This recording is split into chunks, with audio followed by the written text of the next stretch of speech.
আজকে true bands এবং অরণ্য থেকে যে বিজনেস মিটটা হলো, তো কেমন হলো এবং আপনি যতটা চেয়েছিলেন কতটা ফলপ্রসূ হলো?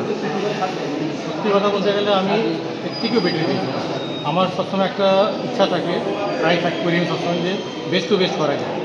এবার অবশ্য খুব সিলেক্টেড অ্যাওয়ার্ডিস কিনেছি, বেসিক্যালি আমাদের 50-60 জন থাকে, কিন্তু যেহেতু বিজনেস ক্ষেত্রে করছি এবার খুব বেশি 25 জন থেকে 26 জন থার্ডি নিয়েছি।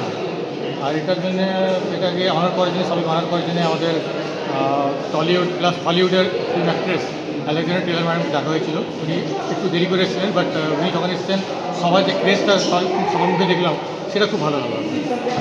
আচ্ছা, তো আপনার আপকামিং প্রজেক্ট কী আসছে? কারণ আপনার তো আমরা যা দেখতে পাই প্রত্যেক মান্থলি বা ইয়েতে আমরা দেখতে পাই একটা না একটা কিছু না কিছু নতুন চমক থাকতেই থাকে। আমার তো বেসিক্যালি আপনি জানেন যে প্রত্যেকটা মাসে কিছু না কিছু আমার প্রোগ্রাম থাকে, কিন্তু আমি বেসিক্যালি আমার প্রোগ্রামটাই এতদিন করে আসছিলাম।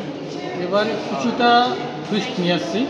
নেক্সট ইভেন্ট যেটা হচ্ছে, যেটা অনেকেই বলছিল কি নেমদা তুমি এত অ্যাওয়ার্ড প্রোগ্রাম করো, এতটা পপুলার তুমি তো পেরেন্ট শো করতে পারো। পেরেন্ট শো তখন বললাম যে হ্যাঁ, পেরেন্ট শো আমি করতে পারি, কেন করতে পারি না, কারণ আমার অনেক এক্সপিরিয়েন্স রয়েছে, মুম্বাইতে করি এটা বিউটি কন্টেস্ট। তখন আমরা ডিসাইড করলাম আমাদের গ্রুপে অনেকজনকে কোলাবরেট করলাম, সঙ্গে নিয়ে কাজ করলাম। যার মধ্যে পারমী গোস্বামী একজন আছেন, উনি হচ্ছেন মিসেস ইউনিভার্স, মিসেস ইউনিভার্স, উনি সঙ্গে রয়েছেন আমাদের।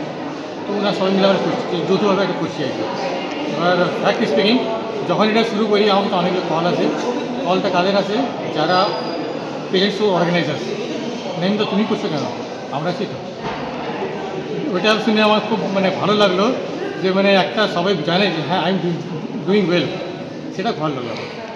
সবশেষে এটাই জিজ্ঞেস করবো, আমাদের চ্যানেল সম্পর্কে কী বলবেন? কারণ অনেকগুলো কাজই আপনার সাথে হচ্ছে।